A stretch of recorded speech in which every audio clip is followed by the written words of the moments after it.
Good everyone, and welcome into Wake and Take. It's your boy Jason, and we've got some football to talk about today. Today we've got a few news stories to cover, and then we're going to go position by position and give you the best dynasty sell at that position. We're going to have a quarterback, a running back, a wide receiver, and a tight end to sell from this show. So make sure you stick around after the news to discuss those players. And go ahead, take out your coffee, sit back, relax, and enjoy the show.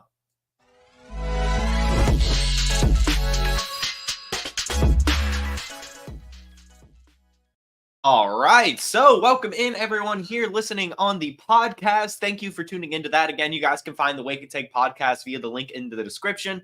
And thank you, of course, to everyone here tuning in live on the chat, on YouTube, on Instagram, on Facebook, on Twitter. Thank you guys so much. The show would be nothing without you. So we have some news to discuss, and then we're going to talk some dynasty sells. We'll start with the Cowboys wide receiver room. Yesterday, there was a little bit of an interview published about the Cowboys wide receiver room and what they're kind of expecting to happen. As we know, Michael Gallup is gone, and it's really just CeeDee Lamb. Not even like Michael Gallup was that good, so it's not even like they're really missing anyone. And Brandon Cooks has kind of lost a step as well. So this Cowboys receiving room is wide open, and a Cowboys personnel person was asked what they kind of expect. A coaching staff member said, it starts with Jalen Tolbert. He made a big jump from year 1 to year 2, and we expect the same thing to happen for him going into year 3. And Jalen Brooks, he works hard, and he's one of those guys that's always studying, and he can play all the wide receiver positions. So we're looking forward to seeing what he can do this year as well. So Jalen Brooks is a name to keep your eye on. And apparently they're looking and hoping for some Jalen Tolbert as well. Although I'm not sure what they mean by saying he had a big jump from year 1 to year 2. I guess it is a big jump to go from 2 receptions and 12 yards to 22 receptions and 268 yards and 2 touchdowns. But that's still not like that impressive. So to me, there's still plenty of opportunity for another wide receiver in this room. You guys already know where I'm going with this. Because Brandon Cooks, he's lost a step again. Last year, it was his 30-year-old season. He had a career low, only 54 catches for 657 yards. He, of course, found the end zone 8 times, which helped his fantasy production. But still, he had 10 games of fewer than 40 yards, which was just not that great, especially for a player like Cooks. So with there being such a big vacancy, the article mentioned a few ways for them to address this scenario. First, of course, Jalen Tolbert, Jalen Brooks, as was mentioned by the Cowboys coaching member. But also potential 2 tight end sets. As we know, last year they spent decent draft capital on Luke Schoonmaker. They already have Jake Ferguson kind of breaking out, and Peyton Hendershot has been decent as well as both a blocker and a red zone threat. So they do have some solid tight ends. And lastly, of course, 6th round rookie Ryan Flournoy also has tons of potential to kind of earn himself a big role in this offense. So I would say right now, a Cowboys wide receiver is going to wildly outproduce their current value. Which one is it? It's probably Ryan Flournoy, but you can definitely take some decent and cheap shots on Brandon Cooks, on Jalen Tolbert, on Jalen Brooks, if you really want to, who I actually am not even that crazy familiar with this guy. The Cowboys receiving room is just so bad, I guess is the point here. And somebody is going to end up with a lot more volume than we expect, and that volume is going to lead to a ton of production, because I am not going to expect Jalen Brooks, 7th round pick from last year, who only had 64 yards, to really do too much. I'm expecting either Brandon Cooks to bounce back a little bit, or Ryan Flournoy to establish himself in this Cowboys receiving room. I think Tolbert and Brooks are not the answer. And that's just a Jason thing. That's just a Jason wake and take, if you will. So that's the Cowboys receiving room. Again, somebody is going to make some noise here. And why not? Why not Ryan Flournoy? Why not Ryan Flournoy? We've talked about him enough here. I don't have to go into my big spiel again, but I'm telling you guys now, get your Ryan Flournoys everywhere you can. The next bit of news we have for you guys is Tank Dell. Tank Dell, it seems like he's fine. As we know, we kind of talked about how, luckily for him, at least it seemed. I'm not a doctor, so I didn't really know if it was good or bad. But at the time, I thought it was good. And it seems really good now, as we see now a video out of Tank Dell working out, published by his trainer. But as we know, he was shot, kind of wrong place, wrong time. kind of thing. But we also know that the bullet went completely through his leg, which to me signaled that it was probably going to be an easier recovery than one where if the shrapnel got stuck and, there was a lot of different things that needed to be cleaned up. And so, well, that seems to be proven true as, again, his trainer, Delphonte Diamond, has published a training video of him, and he looks good, guys. Tank Dell looks good. I'm going to go ahead and share my screen and show you this little workout tape. Here we go. So as you can see, I mean, he's just kind of, like cutting, drinking Gatorade, catching passes. Look at the footwork. It is all still there, guys. I think that it is pretty accepted that Tank Dell's still going to be Tank Dell next season. And if you guys tune into Player Profiler social media, then you'll know that on Twitter, especially, every single night, we do like one kind of interesting stat about a trending player, and nothing like too crazy analytical, but something easy to wrap your head around. And Tank Dell last year only played in 8 games with 50% or more snaps, and he scored 15 points or more in 6 of them. He was just on fire last year. We already know the connection between him and CJ Stroud is massive. CJ Stroud asked the Texans to draft him, and they had great connection last year. We see the clips come out this offseason where CJ Stroud would name Tank Dell his #1 receiver. If he could pick any receiver in the league to run one play with, it's going to be with Tank Dell.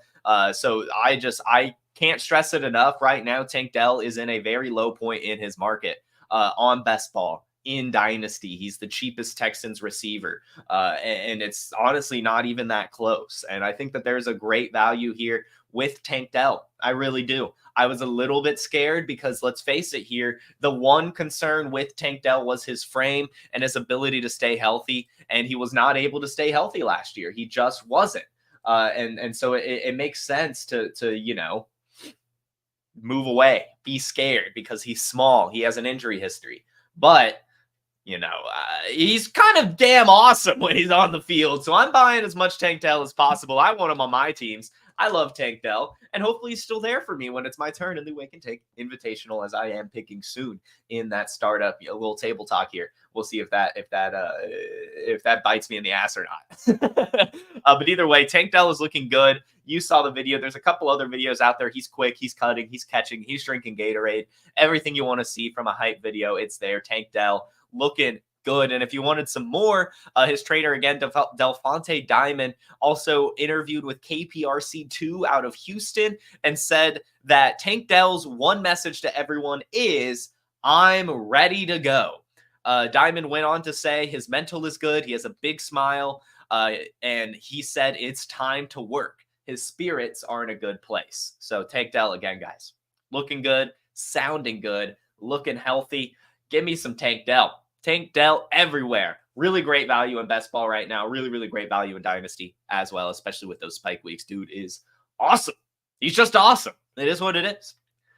The next wide receiver to talk about revolves around the OTAs, and that is Rashee Rice. Yesterday, OTAs kicked off for 21 teams. Those 21 teams are the Cardinals, Ravens, Bills, Panthers, Bears, Packers, Texans, Jaguars, Chiefs, Raiders, Chargers, Rams, Dolphins, Vikings, Patriots, Giants, Jets, Eagles, Niners, Seahawks, Titans.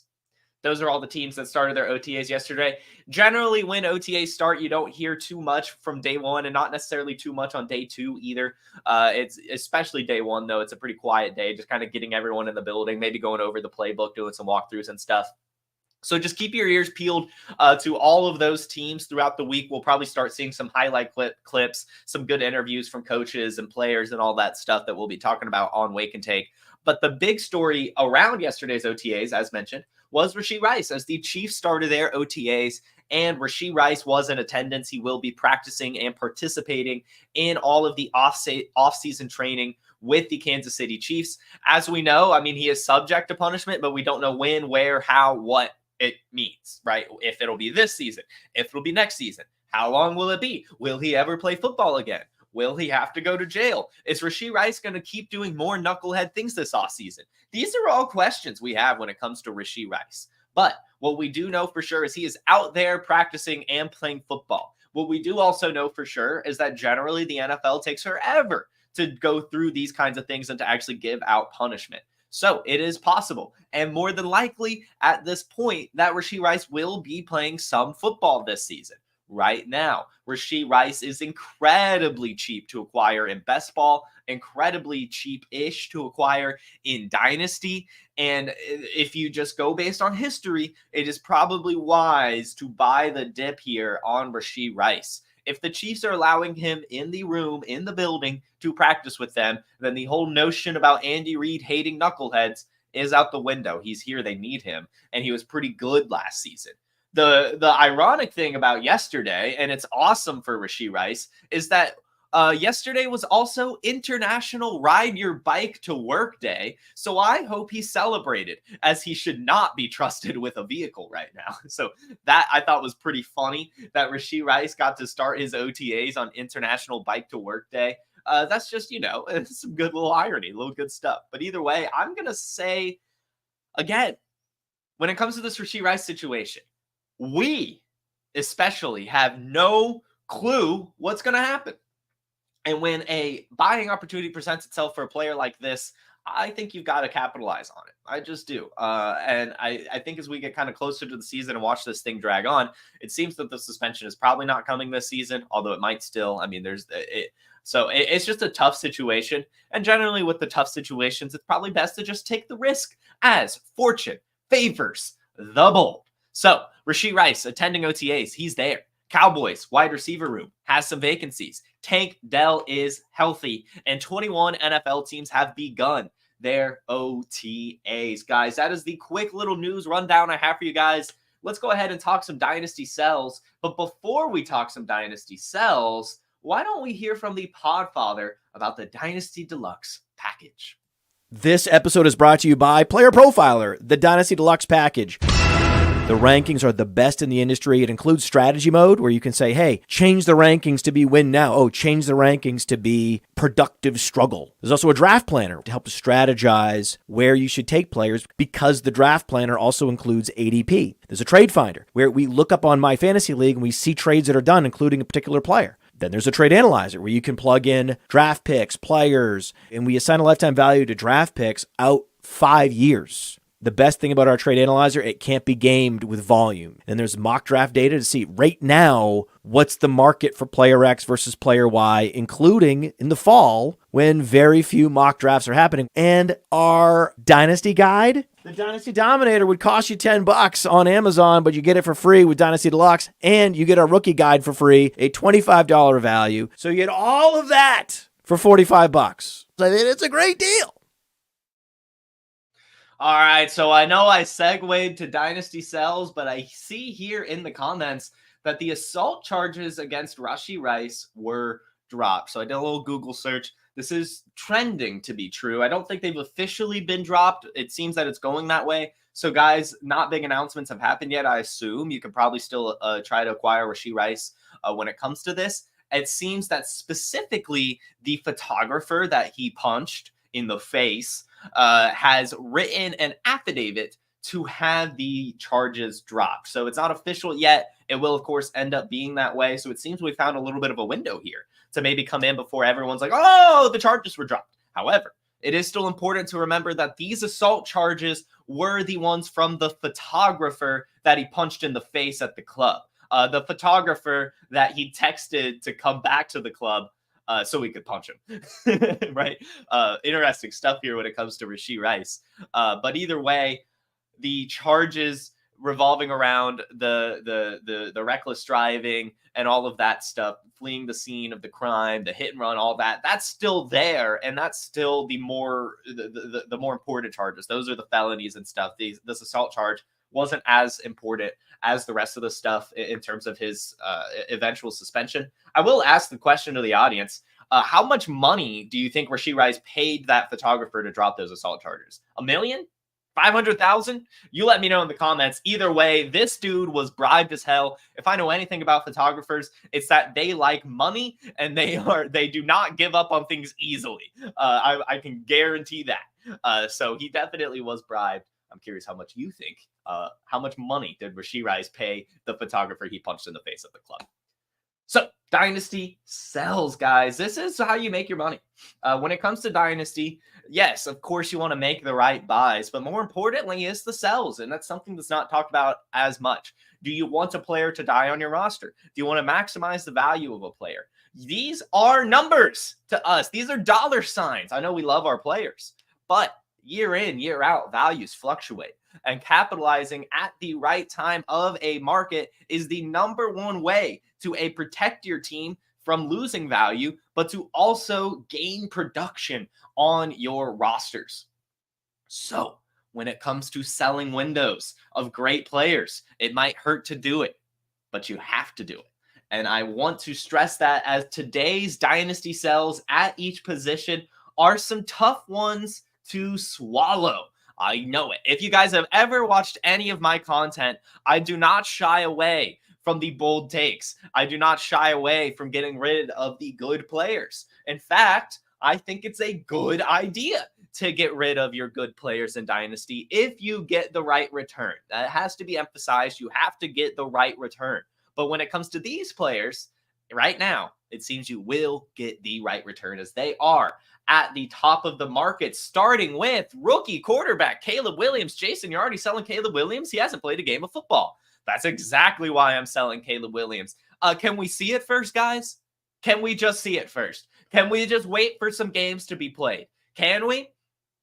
Can we? That would be nice. I would appreciate that. As right now, Caleb Williams is sitting at quarterback 7 on Keep Trade Cut and quarterback 8 on Player Profiler. That's right. Caleb Williams is already ahead of quarterbacks like Kyler Murray, Anthony Richardson, Dak Prescott, Justin Herbert, Trevor Lawrence, Brock Purdy, Jordan Love. The list goes on and on and on. And you cannot convince me that Caleb Williams will outscore any one of those quarterbacks easily. You just can't. Right now, Caleb Williams is valued as if he's already succeeded. He hasn't. We're still months away from football. I am not paying these prices for Caleb Williams. In fact, I'm taking my Caleb Williams while the rookie hype is high, and I'm selling him for Jordan Love plus, for Trevor Lawrence plus, for Justin Herbert plus, for Jared Goff plus. You can get the same amount of points as you would with Caleb Williams with another quarterback. And right now you can get an excellent cherry on top. I mean, picture this. You could probably easily, this is probably bottom of the barrel offer, but you could probably take Caleb Williams, get Jordan Love, Christian Watson, and maybe even like another player thrown in there. You get a little Packers stack with similar ceiling and youth. I mean, come on, guys. This is easy. This is easy stuff. Nothing against the player that Caleb Williams is. I'm sure he'll succeed, and I'm sure he might be around this range, but he's not going any higher. You cannot convince me that Caleb Williams will pass Patrick Mahomes, Josh Allen, Jalen Hurts, Lamar Jackson, CJ Stroud, Joe Burrow. He's not passing those quarterbacks no matter what. He's just not. He's just not. And so right now he's already valued as if he's one of those elite options, and he hasn't shown it yet. Will he show it? More than likely. But can you capitalize on that? Can you sell him right now and get a really, really good return? Yes. This time last year, Bryce Young, the other quarterback one, was like quarterback 13, 14 in Dynasty. CJ Stroud about the same. The other rookie quarterbacks this year are in the 20s. Bo Nix, Michael Penix, JJ McCarthy, Drake May. They're all so much cheaper. Jaden Daniels, so much cheaper. If you want to stay with rookies, you could just take Caleb Williams and trade him for any of those rookie quarterbacks plus, as all of them, again, I kind of believe in. They seem to have all gotten the right landing spot.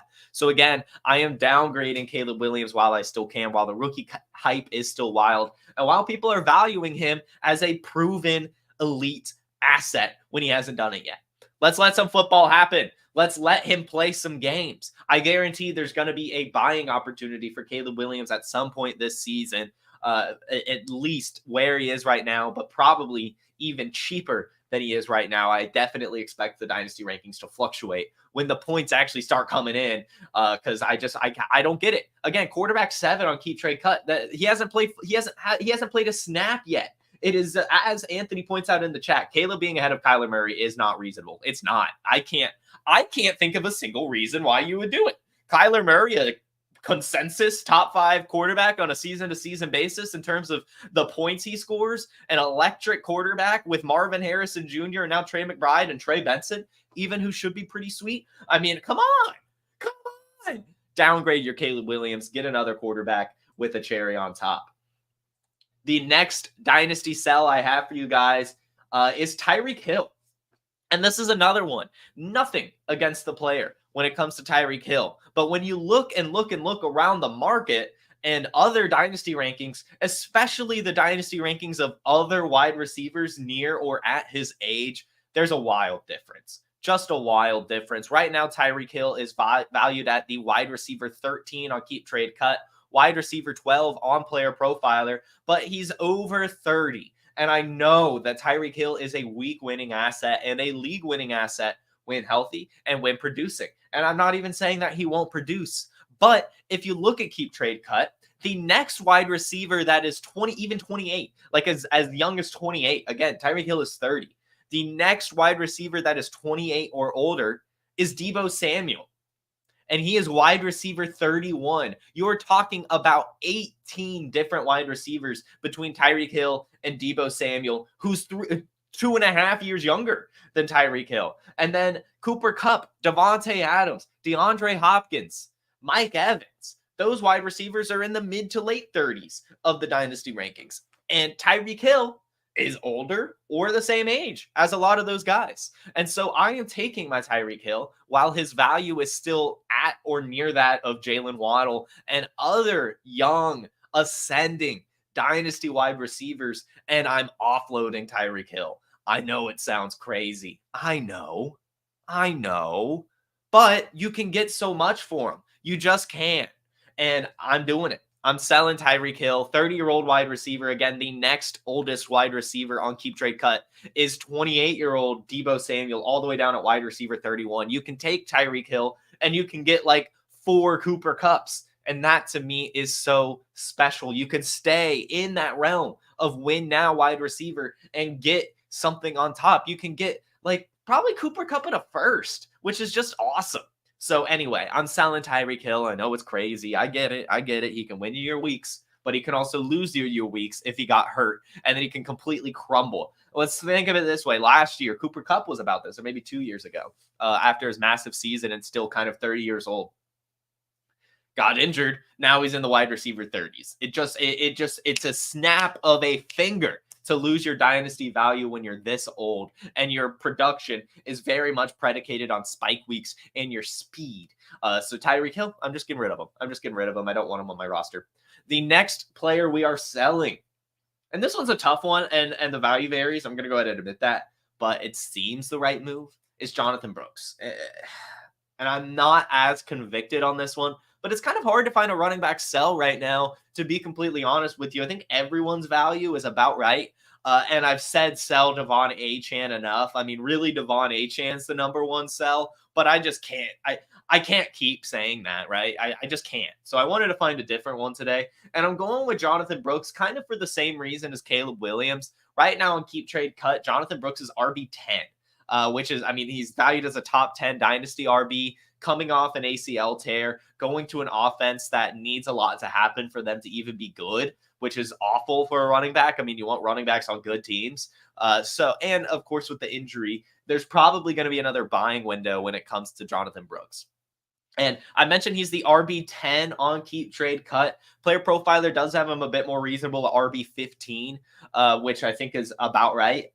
Because, I mean, he does have the ceiling, right? I mean, Jonathan Brooks is more than likely going to be a bell cow for the Panthers for years to come. With that draft capital, I do want Jonathan Brooks on rosters.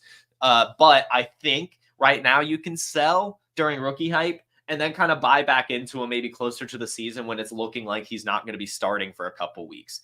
And if you want to stay in the rookie RB market, you can take him and sell for Trey Benson, who's down at RB16 on Keep Trade Cut. 6 running back difference between Brooks and Benson. And they kind of have similar situations to where this year, you know, there's a path for them to be successful, but their most likely path to success is in 2025. And so I am buying Jonathan Brooks and buying Trey Benson more than likely closer to the season. Right now, I'm especially selling Jonathan Brooks as he's a little bit more expensive than Trey Benson.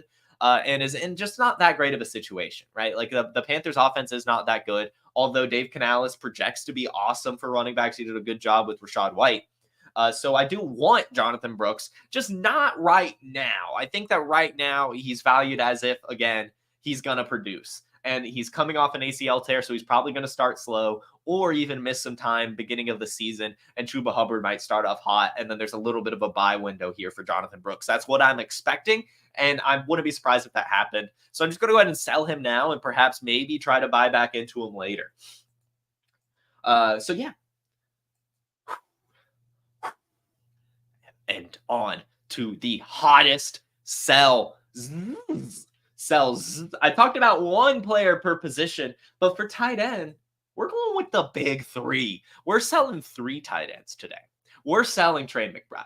We're selling Brock Bowers. And we're selling Dalton Kincaid because right now, those guys' values are too high.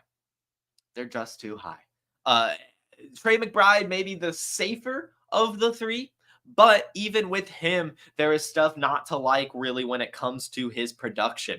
We'll start with Trey McBride, who right now is valued at the tight end 2 on Keep Trade Cut, tight end 3 on Player Profiler, and finished last year averaging over 10 points per game, finished with 800 receiving yards and 3 touchdowns, and was really, really good down the stretch after Zach Ertz got hurt. 14 targets, 5 targets, 9 targets, 7 targets, 9 targets, 9 targets, 11 targets, 876 targets. So really averaged about 8.5 to 9 targets a game from weeks 8 through 18, which is just awesome for a tight end. He had 1, 2, 3, 4 games with over 20 points in that span. Just awesome, awesome, awesome production. But he was doing that without Marvin Harrison Jr. And I just don't think that he's going to be able to get that much volume again. It'll be close, right? I mean, I'm still expecting Trey McBride to be really good. And so that's why I'm saying he's the more solidified, I think, in terms of his value when it comes to McBride. But I just want to see how this offense looks with Marvin Harrison Jr. I don't think he's going to have another 14 target game. That just feels a little ridiculous because Marvin Harrison Jr. is the exact type of wide receiver that commands so many targets. Michael Wilson also, of course, kind of establishing himself as a number 2 option. I just think that this is going to be, I don't get me wrong. I like Trey McBride. I'll get him at the right value, but I think right now it's a little too high. And specifically, I would be using Trey McBride to get Mark Andrews, to get TJ Hawkinson, to get Kyle Pitts. I think that those 3 tight ends especially are the disrespected ones right now. It's less so about Dalton Kincaid, Trey McBride, and Brock Bowers, and more so about Mark Andrews, TJ Hawkinson, and Kyle Pitts being undervalued right now. And the fact that you can take any 3 of these younger tight ends and trade them for these actual tight ends that have proven it and are true alphas on their team, that's what I'm doing. Because Kyle Pitts, again, is younger than Trey McBride and younger than Dalton Kincaid and has more proven production. So I would like to do that move. When it comes to Dalton Kincaid, he's the tight end 4 on both Keep Trade Cut and Player Profiler. But the big concern comes with his usage when Dawson Knox was on the field from week 14 through 20. Here are his points with Dawson Knox: 7, 0, 1.7, 13, 15, 15, 10. So fine. But that's not that great. Dawson Knox is still there, and I know Stephon Diggs left, but they brought in Keon Coleman, right? They brought in MVS, which doesn't mean as much. They brought in Curtis Samuel. They still have Khalil Shakir. They have James Cook catching passes out of the backfield. I just don't think Dalton Kincaid is ever going to be, at least this year, I just don't think really ever he's going to be a guy getting 12 targets a game, a Travis Kelce type talent. I think he's going to be good. I think he'll be fine. I think he'll get targets. I think he'll get touchdowns. But I also expect plenty of these, 7, 6, 5-point games when it comes to this player. I think that it's going to be spread around a lot in Buffalo because there's so many different mouths to feed, and there's no true elite alpha option here. Keon Coleman could establish himself as that. Dalton Kincaid could establish himself as that, but I am not happy with how he produced last year when Dawson Knox was on the field. I'm just not. And so I'm not really happy investing in him at his price tag, again, I would be taking Kincaid and just trying to get Mark Andrews, TJ Hawkinson, or Kyle Pitts. And lastly, Brock Bowers, tight end 3 on Keep Trade Cut, tight end 2 on Player Profiler. I can't do it. I can't do it. It's just such a bad landing spot. The Las Vegas Raiders for Brock Bowers, and to still be valued ahead of TJ Hawkinson, Mark Andrews, Kyle Pitts, even ahead of Dalton Kincaid, I would be taking Brock Bowers and going to get DJ Hawkinson, Mark Andrews, Kyle Pitts, Dalton Kincaid, maybe even Trey McBride if you could do it. Brock Bowers is the number 1 sell when it comes to the tight end position, but I wanted to lump in Trey McBride and Dalton Kincaid as well, as I think that they have some chance of being a little too high, but Brock Bowers especially. Let's, like Caleb Williams, let's see it first. Can we just see it first? Let's see how this Raiders offense works. We don't even know who the quarterback will be, although it's going to be Gardner Minshew. Devontae Adams gets a ton of targets. Jacoby Myers gets a ton of targets, right? Michael Mayer going into year 2. Like, it could be a 2 tight end thing. Like, I just want to see how Brock Bowers is used before I'm valuing ahead of some actual stud tight ends that have proven it time and time again. And I'm selling. I'm just doing it. I don't care that he's a rookie. I don't care that he's young. I don't care that he has the college production. I would rather just go get Mark Andrews, TJ Hawkinson, or Kyle Pitts plus. That's just my cup of tea. That's just where I'm at when it comes to that. So those are my dynasty sells. Caleb Williams, Tyreek Hill, Jonathan Brooks, and the big 3 young tight ends. I think that all of them you could offload to get Andrews, TJ Hawkinson, Kyle Pitts. That is everything I have for you guys. Do we have any questions? How many games does TJ Hawkinson miss to start the season? If you go check out yesterday's episode, we actually talked a little bit about this. As it came out, he still has no timeline expected for his recovery. He said he's going through it well and hasn't had any setbacks yet. So I would say worst case is 6 weeks. I think that that's worst case. I think right now my head is expecting the PUP list, missing 4 games and then returning in week 5. That's my best guess. Zach says he needed a quarterback in Superflex and loved Marvin. So he took Marvin Harrison Jr. at the 101 and then traded the 108 for James Cook and Joe Burrow. That is an impressive trade. I am surprised that you're able to get that. That is incredible stuff. That is incredible stuff. What a move. Let's see. I got offered a 25 first for Tank. You smashed the decline button. I would hold on to Tank too. It's right there. Like, I would love a first. Like, I'm sure there are certain teams where it's like, okay, I'll just take the first. Like, if you are really strong at wide receiver, but I think Tank Dell's going to be fine. I think Tank Dell's going to be fine. So that should do it for our questions, guys. Thank you so much for tuning in. This is another fun episode of The Wake and Take. I'll be back tomorrow at 10 a.m. Eastern on the Player Profiler, YouTube, Facebook, Instagram, and Twitter. Make sure you hit the like button. Make sure you subscribe and check out the podcast via the link in the description. You can follow me wherever you listen to podcasts or wherever you get your social media at JFootballWine. You all have a terrific Tuesday and a wonderful rest of your week. Peace. From the Podfather to you, I deeply appreciate you tuning in. And many ask, what can I do? What can I do to help support the hosts, the research they do, the production costs? Go to playerprofiler.com, Dynasty Deluxe, World Famous Draft Kit, Rankings, DFS Dominator, and of course, data analysis. Subscribe to any one of those, and you support all of us and take Player Profiler to the moon.